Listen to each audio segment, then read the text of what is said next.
Ширењето на коронавирусот во светот опаѓа е најновата позитивна порака од Светската здравствена организација. Клучна улога за тоа, освен ригорозните мерки, е и вакцинацијата која масовно се одвива во најголемиот дел од светските жаришта.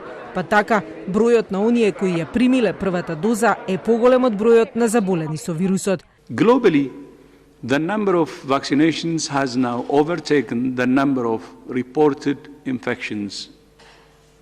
In one sense, that's good news and a remarkable achievement in such a short time frame. But more than 3/4 of those vaccinations are in just 10 countries that account for almost 60% of global GDP.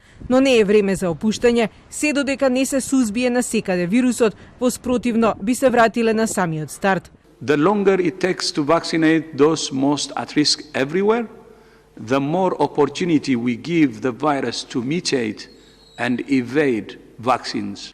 Во речиси 130 земји, 2,5 милиарди луѓе се уште не ја примиле првата доза.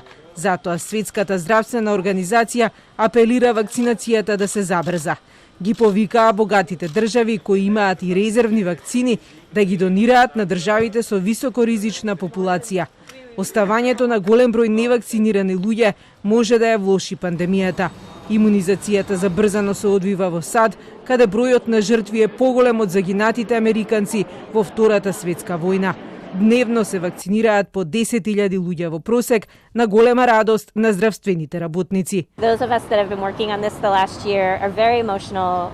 We have been all week and really are feeling optimistic about moving forward.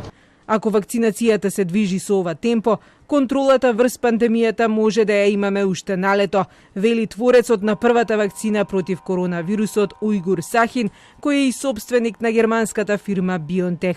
Смртноста ќе се намали веќе во април, а потоа ќе имаме мали избивања на болеста поради одбивање на имунизацијата, со што ќе мораме да живееме, вели Сахин, но е уверен дека до крајот на летото во Европа ќе може нормално да се живее.